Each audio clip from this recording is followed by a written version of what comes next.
The Indian economy has clearly been the gold medalist of 2023 with a likely 6.5% GDP growth in calendar 23, fastest among large economies. Of course, even the US economy grew by 5% in Q3 and that's helped, but US is expected to slow in 2024 to as low as 1.2% by some estimates. Even global growth is expected to slow by at least half a percentage point versus 2023. So how will India fare on growth, on interest rates, on rupee?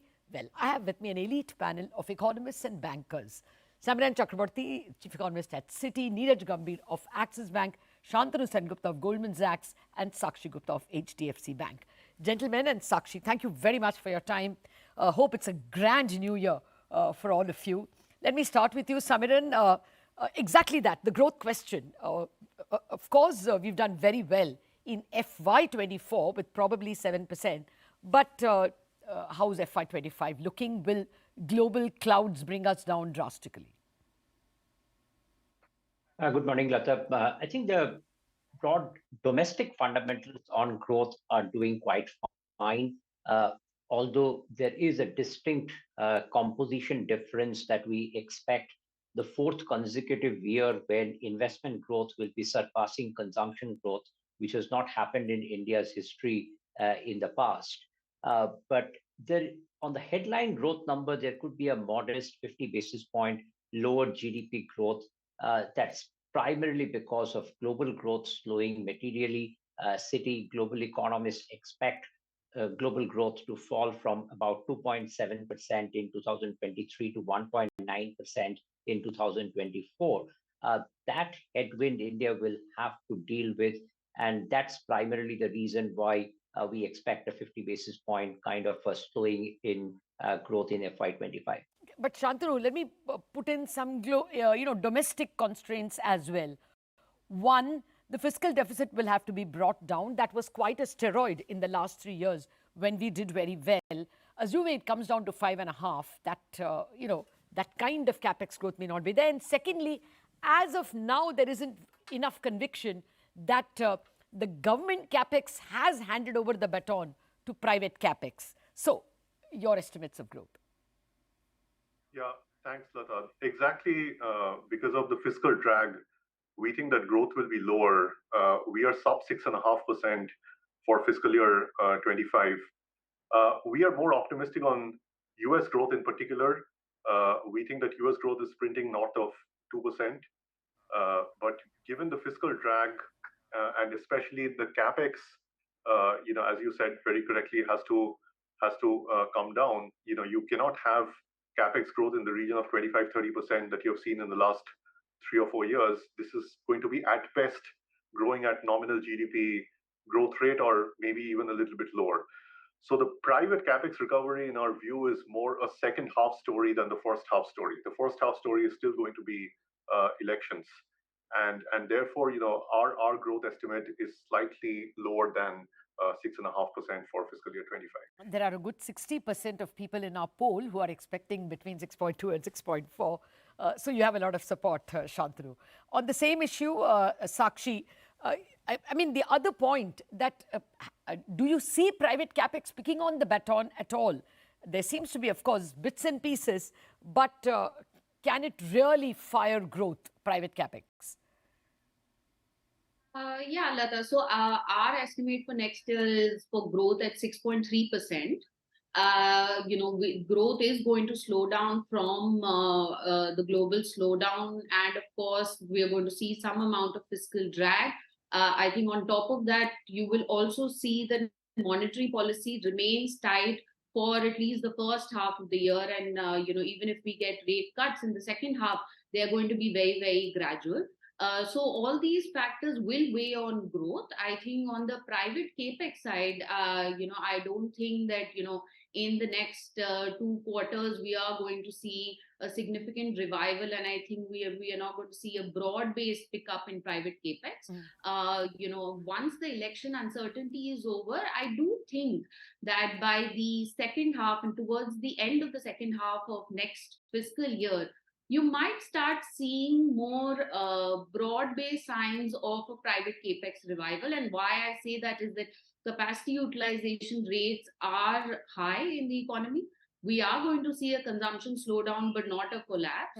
So I think there will be a support on the consumption side as well. And I think that as you start seeing some slowdown on government capital expenditure, it should open up space for private capex to come in to a greater extent. But I would say that that story is going to be towards the end of next year, not before that. Time permitting, I'll come to the consumption story as well. But Neeraj, before that, some of the Reserve Bank's actions are not exactly helping credit offtake. We have seen a spate of deposit rate hikes because the Reserve Bank has kept near-term liquidity very tight. We've got a report from Samiran, just a few minutes back, pointing out that this year, even at the end, December 31, we didn't see interbank liquidity going into surplus. It was a huge deficit of, over 1 trillion rupees. So are you seeing deposit rates continue to rise and therefore lending rates?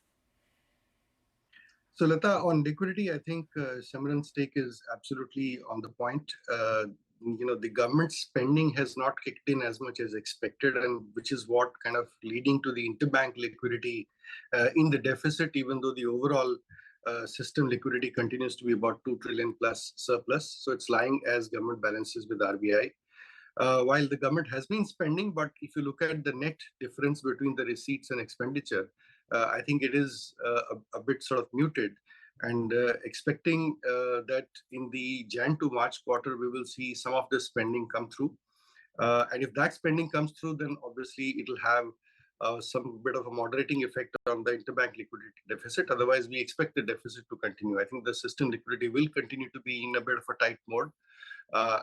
Call rates or overnight rates continuing to be at the higher end of the corridor. And that obviously has an impact on the short-term rates, money market rates, as well as the deposit rates. So at least for the next 3 months, I do feel that the deposit rates are likely to stay a bit elevated, particularly on the bulk deposit sides and on the CD rate side, where which is basically a market-driven sort of phenomena. Very briefly, Neeraj, do you expect cost of capital for industry to rise in the first half and in the second half? How would you say? I think it is. I don't see a material change from here until the end of I would say June at least. I see a very range-bound bond markets in terms of yields.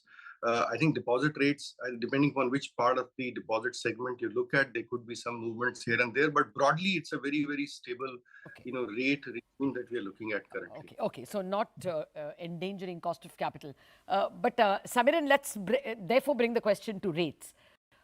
The US market is running away with even expectations of 5 rate cuts. Your sense about how rates are headed in India, both the official rate and the yields? So, Lata, monetary policy, in our view, would be a 3-stage process in 2024. The first stage will be where this divergence in banking system liquidity and durable liquidity will come closer, and that would imply that the weighted average call rates will come closer to the repo rate rather than staying at the MSF rate. So this will be the first stage. This should be followed by the change in monetary policy stance, as the December policy minutes suggest that this was in active consideration in that meeting. So we expect that the stance change happens in April. And then with a little bit of lag, maybe in August, when there is more clarity on the monsoon, we see a shallow rate cut happen of about 50 basis points in 2024. That would imply that the softening of monetary policy stance, along with the global bond index inclusion-related inflows, has the potential to take 10-year bond yields down closer towards 6.5% by end of FY25 is the view that we have right now. Okay, so that explains the rate cuts, but that will depend on inflation, isn't it? So Santanu, the Reserve Bank's own forecast is that in the CPI inflation in Q1 goes down to 5.2, and then it's 4, but comes up again to 4.7 in Q3 next year. So added to this is we don't know how this Red Sea issue that's pushing up freight rates, and those can have an impact. So, your thoughts on inflation in 24? Yeah, so Lata, the first half of the calendar year for us looks north of 5%, closer to 5.5% inflation. It really depends a lot on how food prices behave, especially the perishables, and it's very difficult to have a concrete forecast on that. So you'll have a lot of volatility around those prices. Second half of the calendar year, especially in Q3, is where you'll find inflation coming down, largely due to the base effect of last year, and then rising back up again. Overall, we are projecting 4.7% for the fiscal year 25. But I think on the rates front, overall monetary policy, there's a combination of a friendlier Fed. We are forecasting, as Goldman Sachs, 5 rate cuts in 2024. There's ongoing disinflation. Oil prices are lower than where our forecasts have been earlier. So we've revised our oil price forecasts lower towards 80. And we think that US growth is still solid. So you are going to end up probably with quite a bit of flows because of the risk-on environment, especially for emerging markets. And that will help ease the liquidity situation Q2 onwards if the RBI chooses to ease liquidity. So it's very easy at that point of time to absorb dollars in spot and just create liquidity and not keep it as tight as what it is now. In terms of the process, though, I agree with Samiran. It's going to be a process where they first start easing liquidity, then go for a change in stance, and then we also have a pretty shallow rate cutting cycle, only 50 basis points in calendar 24. Okay, I'll come to the other economist in a minute. But since bond inclusion is so much the conversation, Neeraj, how do you expect this to impact yields?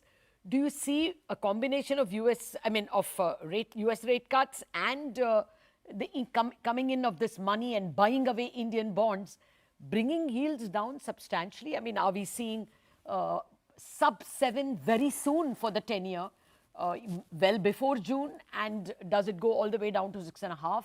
Rate range this year? Half of this calendar year, I think we will be somewhere close to 7 to 7.25. The reason I say this is that we've already seen about $8 billion worth of flows in the last year, particularly for they've actually remained very, very stable. They've been very range bound between 7.25 to say 7.35, 7.40 level. I don't see this flow of liquidity into the system creating a large down supply from the government. I think the next fiscal borrowing program will start from April onwards. In fact, we will have to see what the calendar looks like at the end of February, and in the budget, what kind of borrowing program the government announces. But the market, there will be supply for market to absorb, and this extra demand will obviously be spaced out over a period of time. It's not going to be one shot. So I think at this point in time, I don't expect the 7% level to be breached over the next 3 or 4 months. Bond yields will largely depend upon what the view on the policy is. And as I hear the economists say that it is likely to be a very shallow rate cutting cycle, maybe biased towards the second half of this year. So as and when that expectation materializes in the market, we could see potentially a move towards 6.5, 6.75 in the second half of the year. But for the first 6 months, I think it's in the range of 7 to 7.25. Well, I have to take a break, but how will this large inflow of bond funds into India impact the rupee, impact interest rates? All those questions after the break.